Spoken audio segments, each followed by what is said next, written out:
there is a particular kind of soldier that history struggles to let go of.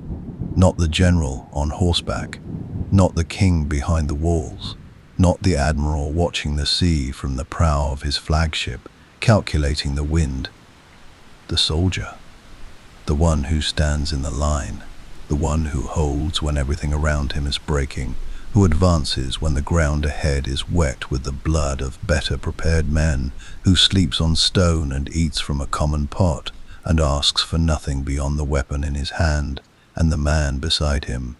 The soldier who has no monument, no biography, no marble face staring out from a museum wall, and yet whose existence made empires possible, whose discipline and ferocity and absolute professional commitment made the very concept of organized civilization something that could survive contact with the chaos that is always pressing at its edges.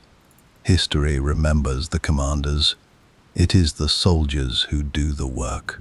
And of all the soldiers in all the armies that the ancient world assembled, the Spartan hoplites, the Macedonian phalanx, the Roman legionaries who would come later with their engineering and their roads and their pitiless organizational genius, there was one force that stood at the very center of the greatest empire the world had yet seen. One force whose name has carried across 25 centuries with the particular resonance of something that was not merely effective, but mythic. Not merely an army unit, but an idea, a standard, a demonstration of what military excellence looked like when it was organized at its highest possible level and placed in service of the most powerful dynasty the ancient world had yet produced. 10,000 men. Always exactly 10,000 men. They were called the Athenatoi, the Immortals. The Persian Empire at its height was a thing of staggering scale. And scale, in the ancient world, was not simply an administrative achievement. It was a statement about the nature of the universe, about which powers the gods had chosen to favor, about where the center of the human world actually sat. At its greatest extent, the Achaemenid Empire stretched from the shores of the Aegean in the west to the banks of the Indus River in the east, from the steppes of Central Asia in the north to the cataracts of the Nile in the south. It contained within its borders what we now call Greece, Turkey, Egypt, Iraq, Iran, Afghanistan, Pakistan, and more. Dozens of distinct peoples, hundreds of languages, an incalculable variety of climates and geographies and cultural traditions, all administered under a single throne, all paying tribute to a single king. Ruling that kind of empire required armies. It required logistics and diplomacy and a bureaucratic sophistication that the ancient world had never quite seen before. But most fundamentally, most immediately, most viscerally, it required soldiers who could make the authority of the throne real in the bodies of anyone who chose to challenge it. The Immortals were that, reality, made flesh. They were the elite infantry of the Achaemenid royal army, the household troops, the guard, the absolute first among warriors in the most powerful military establishment on earth.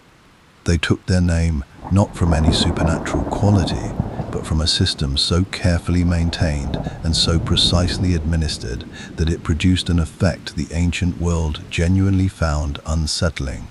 Their number never changed. An immortal fell in battle before the dust had settled over his body, before the grief of it had found its proper shape. A replacement was already moving forward from the ranks behind to take his position. 10,000 became 9,999 for the span of a single breath, and then became 10,000 again, always 10,000 to the armies that faced them across the battlefield. The Greek city-states, the Lydian cavalry, the Scythian horse archers of the steppe. This constancy carried a psychological weight that no amount of tactical briefing could fully prepare a soldier for. Other armies could be worn down. Other forces had a finite number of men, and when those men fell, the number fell with them, visibly, measurably, in a way that gave an opponent something to work with. The immortals gave their enemies nothing to work with. They were, in the most practical and operational sense, inexhaustible. The name was chosen deliberately. Everything about the immortals was chosen deliberately, because the Achaemenid court understood, with a sophistication that the Western world is only beginning to fully credit, that war was never purely a physical contest. It was a contest of impression, of image, of the story a force told about itself before a single spear was thrown. And the story the immortals told was the most powerful story an army can tell. We do not diminish, we do not tire, we do not end. This is where their history begins. Not on a battlefield, not in a palace throne room, not in the tent of a king on the eve of his greatest campaign, but in the idea itself. In the moment some Achaemenid commander or king looked at the problem of maintaining an elite military force and arrived at a solution so elegant, so psychologically precise, so perfectly attuned to the way that fear and awe and reputation function in the minds of men about to fight for their lives, that it required no further refinement for 2 centuries. 10,000. Always 10,000. Stay with us. Their story is only beginning. Part 2. The making of an immortal selection, trial, and the architecture of excellence. Begin, as all serious questions about the immortals must begin, with Persia itself. Not the Persia of the battlefield. Not the Persia of Xerxes crossing the Hellespont with his bridges of boats, or Darius staring across the Marathon plain at an enemy that refused to behave the way enemies were supposed to behave. The Persia that existed before any of that. The Persia of the plateau. The high, wind-scoured, ancient tableland of the Iranian interior, where the winters are brutal and the summers are merciless, and the land itself seems to be engaged in a permanent negotiation with the people who dare to live on it. A land that demanded something specific of the people it produced. A hardness that was not merely physical, though it was certainly that. A relationship with endurance that began not in training yards or military academies, but in the simple daily arithmetic of surviving a landscape that offered beauty and difficulty in equal and inseparable measure. The men who became the immortals came from this place, or from places very much like it, and understanding them requires understanding that the process of their making did not begin when a commander looked at a young man and decided he was worthy of inclusion in the royal guard. It began considerably earlier than that. It began, in the most honest accounting, at birth. The Achaemenid Persians held a conviction about the education of men that was so consistent, so thoroughly documented by the ancient sources.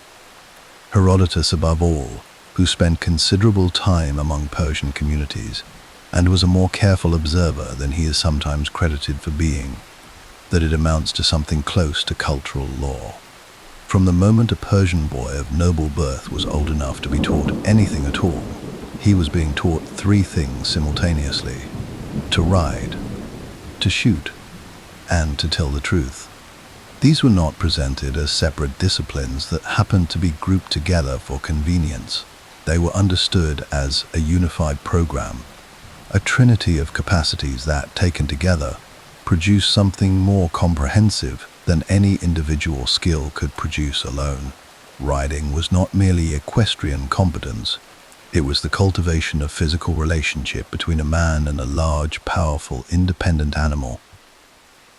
The discipline of learning to move with something rather than against it, to communicate through pressure and balance, and the subtle language of the body rather than through force. A man who could ride well had developed, whether he knew it or not, a quality of physical attentiveness that transferred to every other physical discipline he would subsequently undertake. Archery was not merely marksmanship. The Persian bow, the composite recurve, layers of wood and horn and sinew laminated together under tension, a technology so sophisticated that it would not be meaningfully improved upon for many centuries, demanded from its practitioner a combination of strength, patience, breath control, and spatial judgment that was, in its way, a complete education in itself. To shoot a Persian warbow accurately at any distance required a man to become very quiet inside, to locate, within the noise and urgency of his own body, a stillness that could survive the moment of release. This was not a skill that revealed itself quickly. It was a skill that revealed itself slowly, over years of repetition, and the patience required to develop it shaped the character of the men who developed it in ways that went considerably beyond their ability to hit a target. And the truth, the Persian emphasis on honesty, on speaking accurately, on keeping promises, on the catastrophic social cost of being known as a man whose word could not be relied upon, was not merely ethical instruction in the abstract. It was practical preparation for service in a system that depended, at every level, on accurate information traveling reliably upward through chains of command that stretched across an empire of 2 million square miles. A soldier who lied was not simply a moral failure. He was an operational liability. He was a fault in the machinery of an empire that could not afford faults. This was the foundation. Every boy of the right birth and the right community who would eventually stand a chance of being considered for the Immortals was built on this foundation, layer by careful layer, from roughly the age of 5 until the age of 20 or so, when the formal military assessment began. We should be precise about who was eligible, because the eligibility itself tells us something important about what the Immortals were designed to represent. They were drawn primarily, though not exclusively, from 3 peoples: the Persians, the Medes, and the Elamites. These were the 3 constituent peoples of the Achaemenid imperial core, the communities whose cooperation and loyalty the dynasty had cultivated most deliberately since Cyrus the Great had first assembled the empire in the 6th century before the Common Era. Serving in the Immortals was not merely a military appointment. It was a statement of belonging to the innermost circle of the Achaemenid project, a confirmation that a man's family, his lineage, his community, had been found worthy of the most intimate trust the King of Kings could extend to any human being. This exclusivity was not accidental. It was architecturally deliberate. The Achaemenid kings understood something that modern military and political institutions still grapple with, that an elite force derives a significant portion of its effectiveness, not merely from its training, but from its identity, from the story it tells about itself, from the pride of membership and the weight of what membership requires. An immortal was not simply a man who had been found to be physically capable. He was a man who had been judged worthy of representing the absolute apex of Persian military identity. The difference between those 2 things, between competence and worthiness, was the difference between a soldier and something more than a soldier. The process of finding the worthy ones was accordingly rigorous in a way that the ancient sources gesture at, without always spelling out in the specific procedural detail that a modern observer would prefer. But from what survives, from Herodotus, from the administrative records of the Persepolis fortification tablets, from the archaeological evidence of the palace reliefs, from the accounts of Greek soldiers and historians who encountered the Immortals directly and lived to describe them, we can reconstruct the essential shape of what selection looked like. Physical assessment came first, as it always does when armies are selecting their finest, but the standards applied to candidates for the Immortals were not the blunt measurements of raw size and strength that cruder military establishments relied upon. The Persians were sophisticated enough to understand that the largest man in a room was not always the most dangerous man in a room, and that armies built on brute force alone had a ceiling that armies built on skill and discipline did not share. A candidate was assessed in archery with the seriousness that the weapon deserved, not merely whether he could string and draw the composite bow. Any reasonably strong man with some practice could manage that, but what he could do with it under pressure, at distance, in conditions that were not ideal. Moving targets, reduced light, the noise and disruption of a simulated combat environment designed to test whether the stillness that archery demanded could be maintained when the world around a man was insisting loudly that stillness was impossible. Many men who could shoot well at a static target on a calm morning found that the stillness evaporated when the target moved and the noise rose, and the body's own fear, chemistry, began its insistent campaign for their attention. The ones who passed this assessment were not always the men who shot with the most technical precision. They were the men whose inner quiet appeared to be genuinely structural, built into the architecture of their nervous system, rather than achieved through effort that would eventually run out. This was what the assessors were looking for, and they had, over generations of practice, developed an eye for it. Spear work followed. The Persian infantry spear, tipped with iron, counterweighted at the butt with a distinctive metal apple or pomegranate that would become one of the most recognizable visual signatures of the Immortals, required its own set of disciplines. The ability to hold a formation line, to maintain spacing and alignment while under pressure, to execute the coordinated advance and controlled retreat that were the vocabulary of ancient infantry combat. Individual brilliance was not the point here. Individual brilliance in a formation context was frequently a liability. What the assessors sought in the spear work was the rarer and more difficult quality of a man who was exceptional on his own terms, and simultaneously capable of subordinating that exceptionalism to the needs of the formation around him. The Persians called this quality something that does not translate cleanly into English but carries approximately the meaning of ordered courage, the bravery that operates within structure rather than breaking free of it. Unordered courage, raw, individual, undisciplined ferocity was available in abundance throughout the ancient world. You could find it in every tavern and every village in every country that had ever been touched by conflict. The Immortals had no use for it. Ordered courage was rarer, more valuable, and considerably harder to test for, which is why the assessment process extended across weeks rather than days, giving the assessors time to watch a man not merely when he was being evaluated, but in the quieter moments between evaluations, when the performance was harder to maintain and the underlying character was more accessible.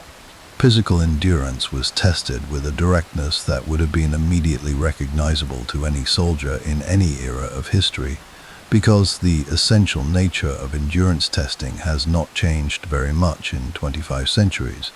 The candidates marched long distances in full equipment across terrain that was selected specifically for its difficulty. The Iranian plateau offered plenty of options in this regard. Mountain passes, desert flats, river crossings in cold water, the kind of geography that requires a man to negotiate with his own body at regular intervals, to find reserves he did not know he possessed, and then to find the reserves behind those reserves. They went without adequate food on some of these marches, without adequate water on others, not as cruelty, though it was certainly uncomfortable enough to feel like cruelty to the men enduring it, but as practical information. A soldier who had never been genuinely hungry was an unknown quantity in the specific military situation where food ran out, which happened in ancient armies with a regularity that no amount of planning could entirely prevent. A soldier who had been hungry, who had operated at reduced capacity and understood from personal experience what that reduction looked and felt like from the inside, was a soldier who had useful knowledge. He knew what he was capable of in conditions that were not ideal because he had tested it rather than merely imagined it. The nights on these extended assessments were as informative as the days, not for the assessors, who could not observe everything in the dark, but for the candidates themselves, and for the natural self-selection that the darkness produced.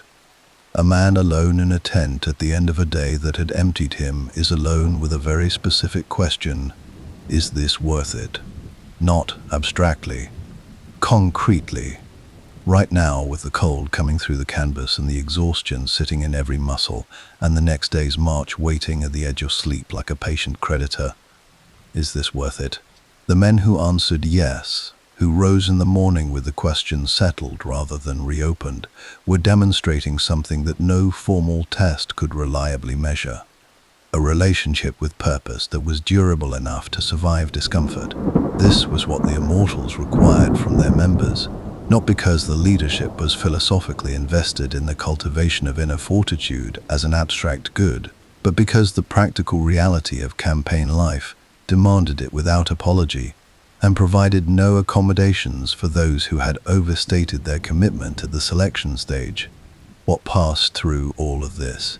The archery, the spear work, the formation discipline, the marches, the cold camps, the accumulated small tests of character that an extended assessment produces almost as a byproduct of its operational requirements, emerged into something that the Persians treated with a reverence that was partly ceremonial and partly entirely genuine. The formalization of acceptance into the Immortals was not a casual affair. The King of Kings himself, or a representative of the highest possible authority, was involved. Gifts were presented, not merely as reward, which they also were, but as communication. A man received specific things upon his induction: his weapons, standardized and of excellent quality; his equipment, which included the distinctive embroidered robe worn over his armor, the wicker shield reinforced with hide, the jewelry that the Greek observers would later record with some bewilderment, unable to entirely reconcile the decorative richness of the Immortals' appearance with the professional lethality that appearance concealed. He received these things in ceremony, from hands that carried authority, in front of witnesses who mattered. This was not theater for its own sake.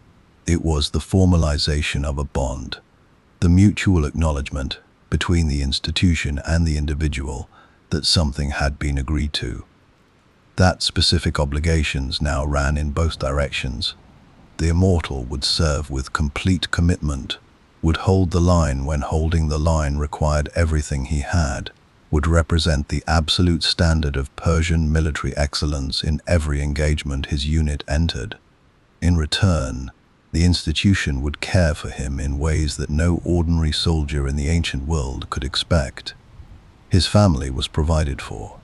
His equipment was maintained and replaced at royal expense. He marched with servants, with a personal baggage train, with a standard of material comfort that reflected his status as a member of the world's most elite military establishment, rather than a disposable conscript whose life was accounted for only in the aggregate. His concubines traveled with him on campaign, his personal cooks, his own provisions, separated from the common supply. A perpetual reminder in the most material and daily terms of exactly where he stood in the hierarchy of the Persian military world. And when he fell, as men inevitably fell, because the Immortals were mortal in every way that actually mattered, regardless of what their name implied. The system that replaced him was so swift and so seamless that the institution barely flinched. His replacement had been waiting, prepared, assessed, held in readiness against exactly this eventuality, with the same institutional seriousness that a craftsman applies to maintaining a reserve of the finest materials, because the moment of need would not announce itself in advance, and the gap could not be permitted to remain a gap for long. 10,000. Always 10,000. The number was not the point. The number was the proof that behind the front rank of any engagement the Immortals entered, there was a depth of preparation and commitment that did not have a visible bottom, that the institution which produced these men had been thinking further ahead than any immediate battle, any single campaign, any particular king's ambitions. It had been thinking about permanence, and permanence, as the world was about to discover in the great collisions of the 5th century before the Common Era, was exactly what the Immortals had been built to defend. Part 3. The edge of the world: blood, sand, and the Immortals at war. There is a particular silence that descends over ancient battlefields in the accounts of those who survived them. Not the silence of peace, not the silence of a quiet morning or a still evening when the wind drops over the plateau and the world holds its breath for a moment before exhaling. The silence these accounts describe is the silence that arrives in the seconds before an engagement, when both sides have finished their maneuvering, when the commanders have made their decisions, when the mathematics of what is about to happen has resolved itself into something inevitable, and the only thing left is the sound of 10,000 men breathing in unison and the distant metallic whisper of spearheads catching the light. The Immortals had stood in that silence more times than any other force in the ancient world could count. They had felt it in the valleys of Lydia and on the flat approaches to Babylon, and in the reed-choked delta of the Nile, and at the narrow throat of a Greek mountain pass where the sea pressed against the rock, and there was nowhere for anyone to go but forward. They had always gone forward. This is what that looked like. The Fall of Lydia. 547 BC, Croesus of Lydia was, by every available measure, the wealthiest man in the known world. His name has survived 3,000 years for precisely this reason, has, in fact, become the very standard against which wealth itself is measured, the benchmark against which every subsequent fortune is held up, and found either approaching or falling short. He ruled from Sardis, his magnificent capital in the western reaches of what is now Turkey, a city of such opulence that ambassadors from every corner of the Mediterranean came simply to see it, and left with the slightly dazed quality of people who had encountered something that exceeded their categories.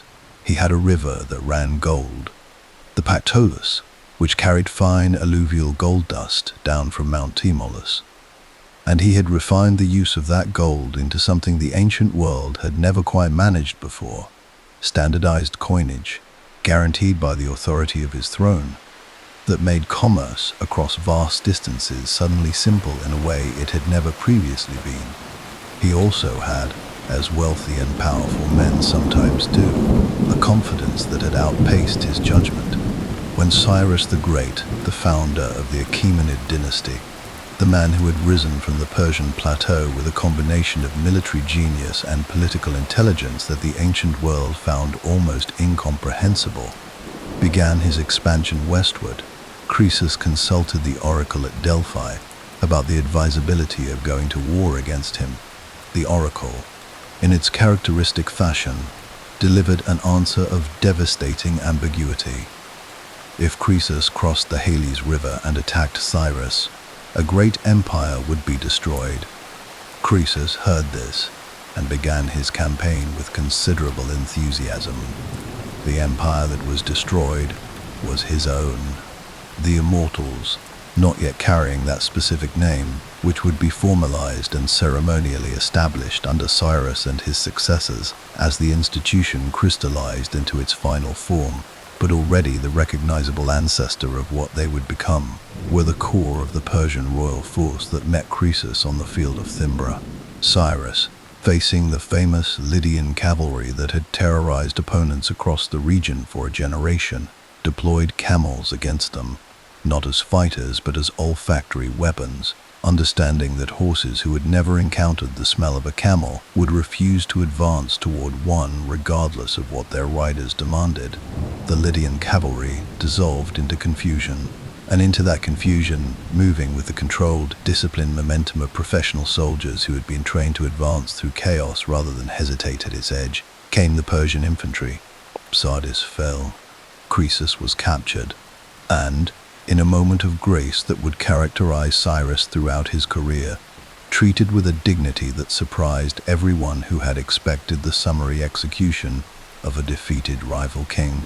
The Lydian treasury, legendary beyond any comparable hoard in the ancient world, became Persian property, and the western edge of the empire extended to the Aegean coast, where the Persian armies looked out across the water at the Greek cities on their islands and began, for the first time, to seriously consider what lay beyond. The Immortals stood on the shore of the Aegean. They would be back. The gates of Egypt, 525 BC. Cambyses, son of Cyrus, inherited an empire already vast and arrived at the throne with the specific ambition of a man who understood that his father's achievements had set a standard that would require extraordinary efforts to exceed. He looked south and east, toward Egypt. the oldest civilization in the known world, the kingdom of the pharaohs, a society that had been ancient when Persia was still a collection of tribal groups on a windswept plateau, and began to plan. Egypt was not undefended. Psamtik III held the throne of the pharaohs and commanded an army that included Greek mercenaries, some of the finest infantry fighters available for hire in the 5th century, and the natural defensive advantage of the Nile Delta, a landscape of marshes and channels and shifting ground that made any invasion from the east a logistical nightmare of the first order. The Persians came through Pelusium, the easternmost gateway of the Delta, in the spring of 520 BC.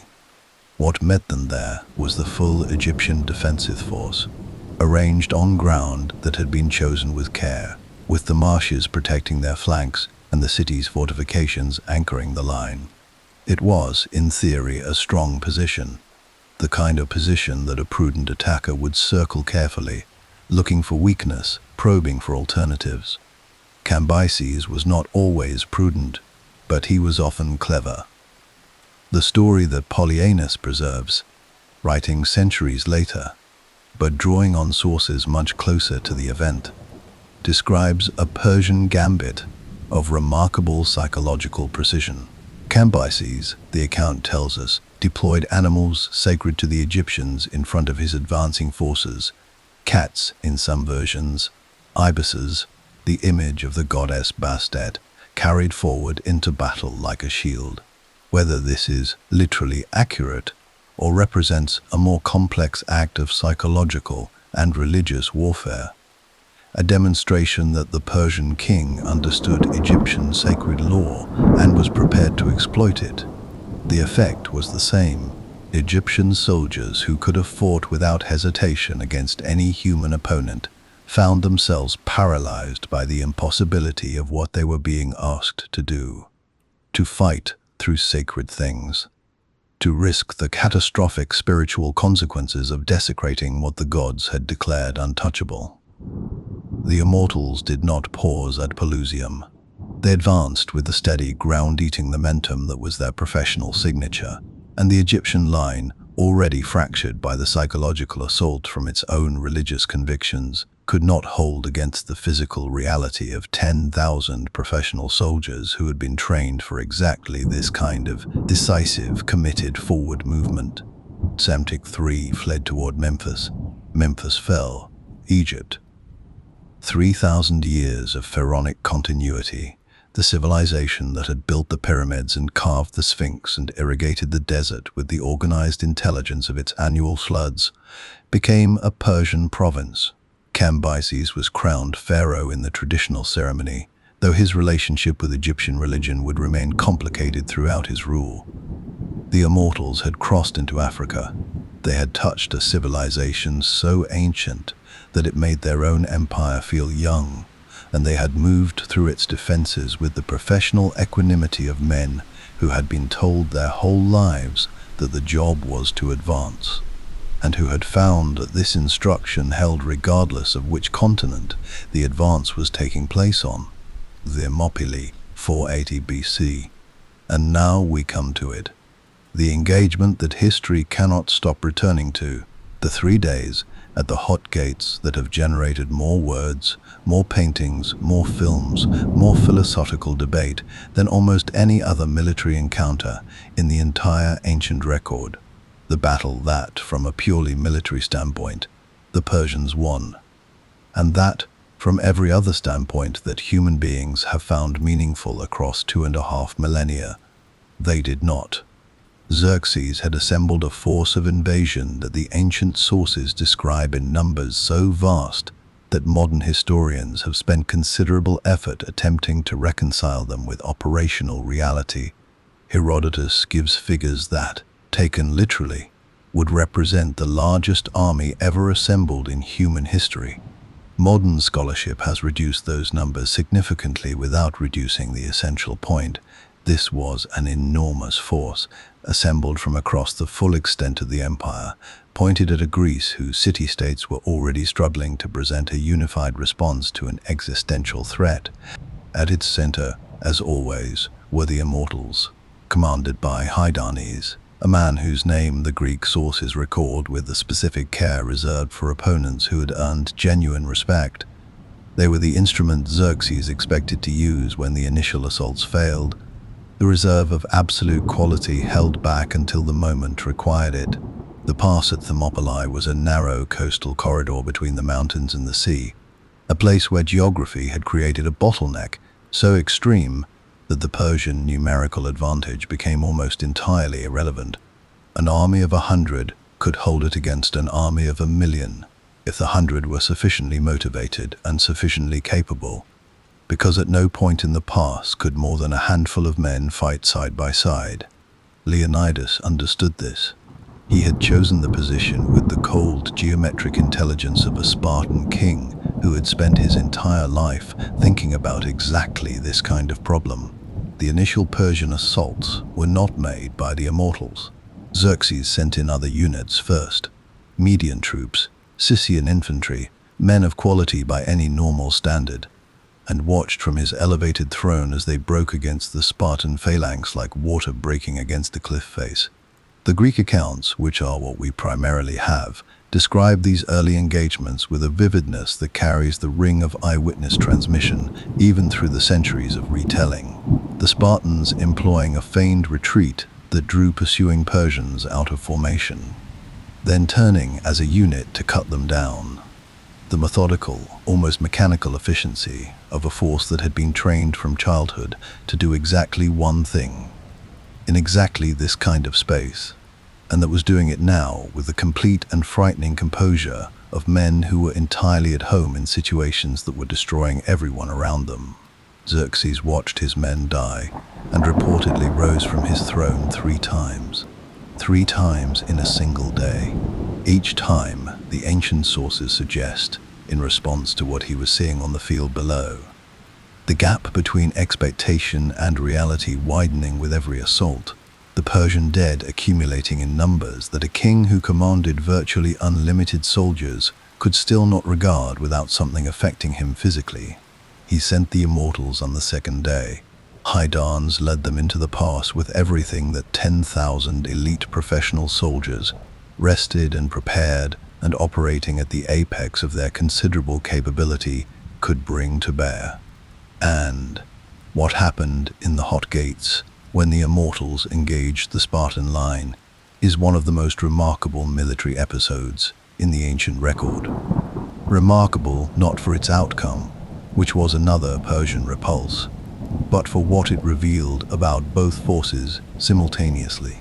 The Spartans held in a space so narrow that the Immortals' numerical advantage was neutralized as completely as it had been for every other Persian unit in a defensive configuration that had been designed by men who understood the geometry of killing in confined spaces with a precision that centuries of dedicated study had produced. The Spartan phalanx held against the finest infantry force the greatest empire in the world could assemble.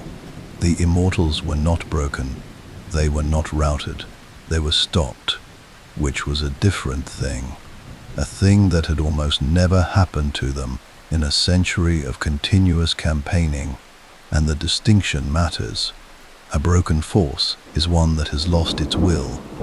The Immortals at Thermopylae did not lose their will, they lost the tactical argument, which was a function of the terrain rather than of their quality, and they withdrew in good order with the professional composure of men who understood that a tactical setback in impossible conditions was not a statement about what they were, but they had been stopped, and Xerxes, watching from above, understood that stopping the Immortals in a frontal engagement, if it could be repeated elsewhere, on ground that gave the Greeks the same advantages, meant that the campaign had a problem that no amount of Persian numerical superiority could straightforwardly solve. The solution came from the darkness, and from the worst impulse available to any human being in any era: betrayal.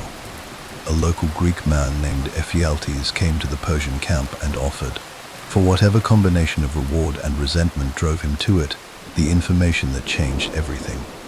There was another path, a mountain track, the Anapaia path, that wound through the hills above the pass and emerged behind the Greek position.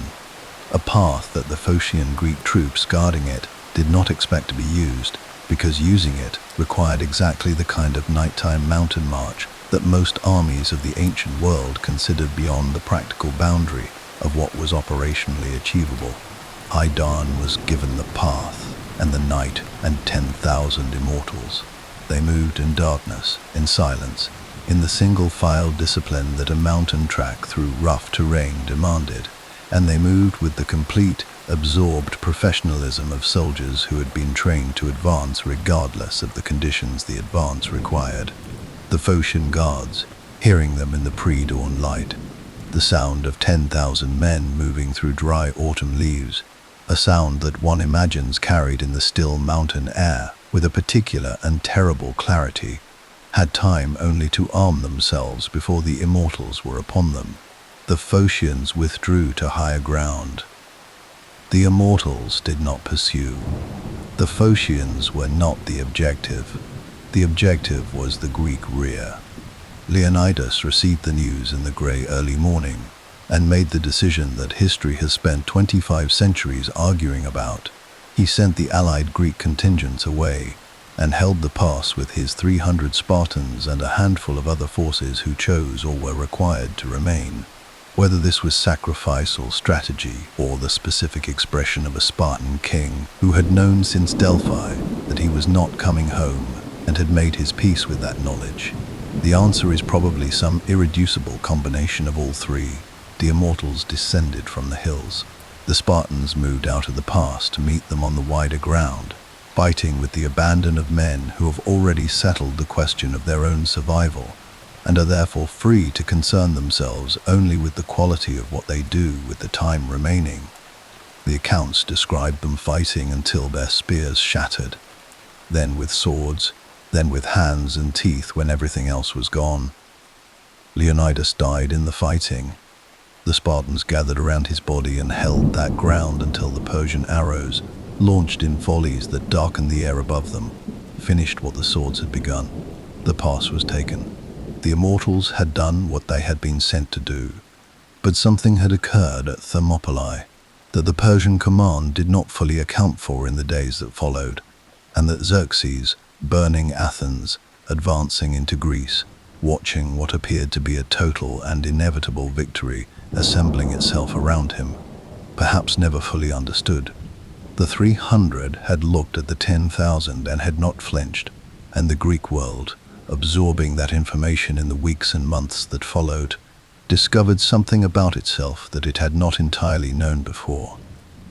A quality of possibility, a sense that the number on the other side of the field was not, in fact, the final word on the outcome, that Thermopylae had not been a defeat, but a proof written in the most permanent ink available, in the bodies of 300 men who had chosen the pass and the spears and the arrows over the retreat.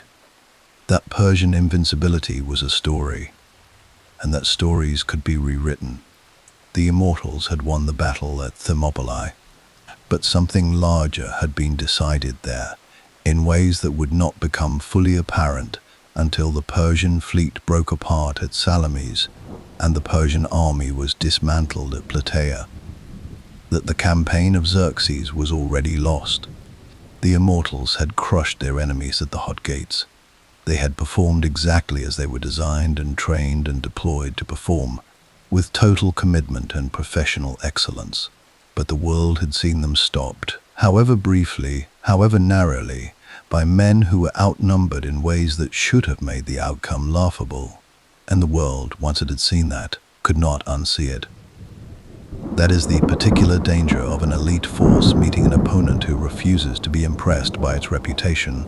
The reputation survives the battle, but it survives it slightly diminished, slightly more human than it was before. And in the business of conquest, the distance between slightly more human and fully human is shorter than any empire can afford to discover. Part 4. What remains: legacy, memory, and the long shadow of the immortals. Every story that has lasted long enough to matter eventually arrives at this moment. Not the moment of greatest victory, not the siege broken, or the gate forced, or the enemy line collapsing in the dust of a plain whose name only historians remember now.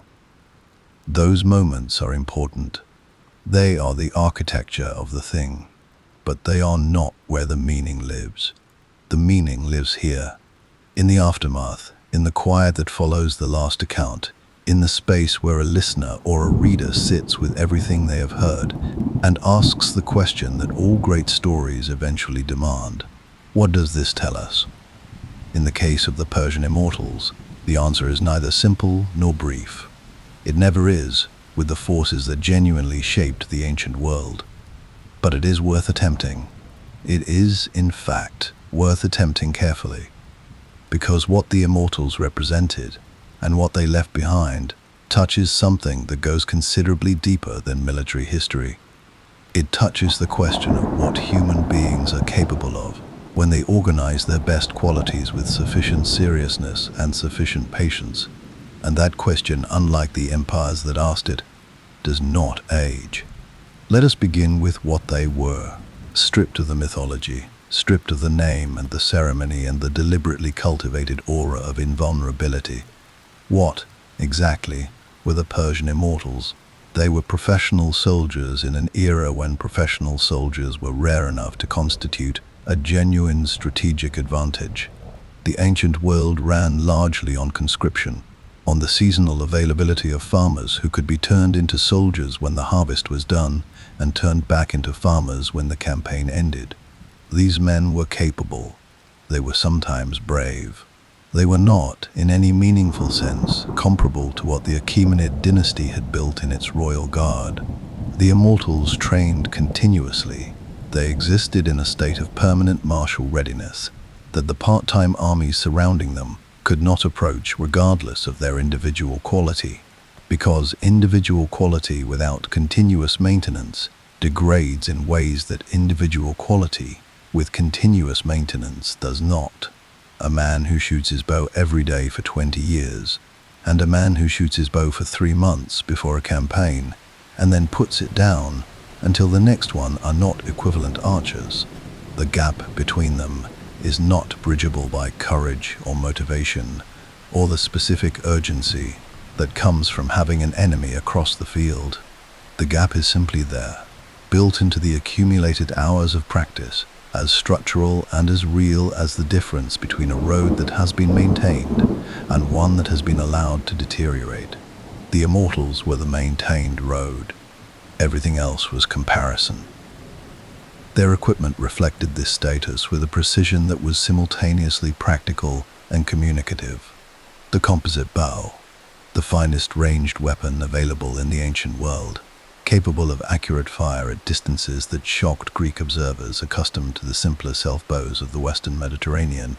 The iron-tipped spear with its distinctive counterweight, balanced for both thrust and throw. The wicker shield reinforced with leather and hide that was lighter than the Greek aspes, and, in the hands of men trained to use it properly, no less effective in its defensive function. And over all of it, the embroidered robes, the gold jewelry, the visual richness that made every Greek source who described them pause and reach for language adequate to the contradiction. These men looked like courtiers and fought like the finest soldiers alive, and the combination was, by design, deeply unsettling to anyone who encountered it for the first time on the field of battle. They were the complete soldier, capable at range, capable in close quarters, capable in formation, and capable in the individual combat that ancient battles inevitably produced at their edges and in their breakdowns. They had been assessed for these qualities before they were accepted, trained in them continuously after acceptance, and maintained in the physical and psychological condition that sustained them across decades of service. They were not the product of inspiration or of the specific excellence that individual talent sometimes produces in isolation. They were the product of a system, and the system was as close to perfect as the ancient world's understanding of military excellence could produce. But capability, taken alone, does not explain why the Immortals endured in memory the way they have. Plenty of capable forces have been forgotten.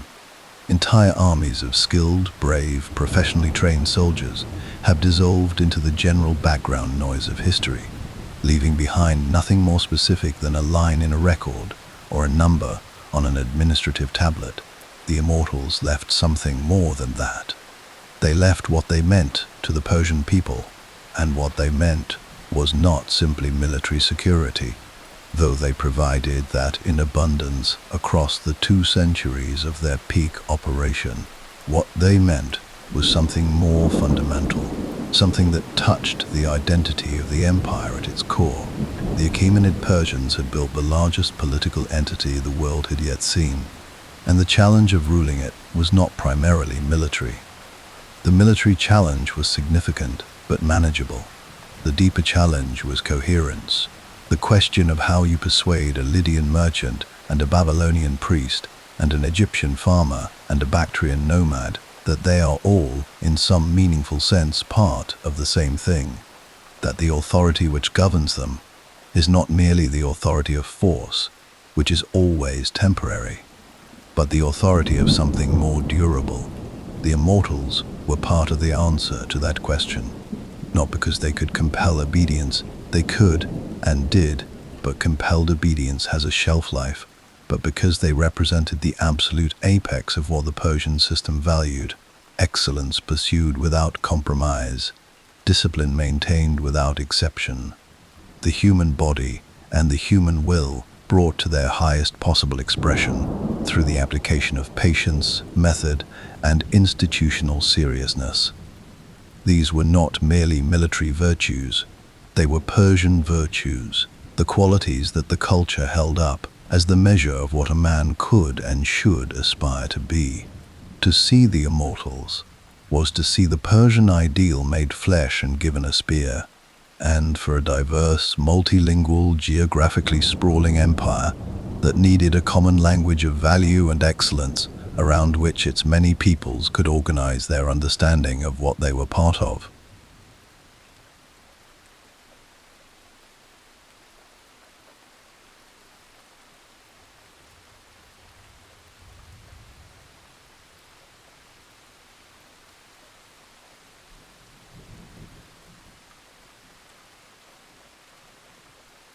That was, in its way, a form of governance as real and as effective as any administrative decree or tax system or road network. They were what Persia looked like when it was being most completely itself. And then there is the legacy, the long shadow that the immortals cast across the subsequent history of military thinking and military organization. A shadow that most people who live within it have no idea they are standing in.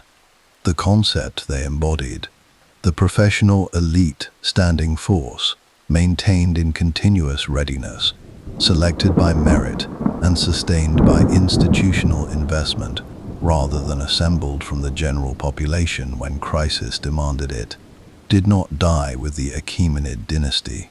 It was too useful, too demonstrably effective. The idea passed, as all genuinely good ideas eventually pass regardless of the political fate of their originators, into the common inheritance of anyone who thought seriously about how armies should be organized. Alexander the Great, who destroyed the Achaemenid Empire, and whose companion cavalry represented his own version of the select, professional, continuously trained elite, encountered the immortals and absorbed the lesson they embodied, even as he defeated the force that embodied it.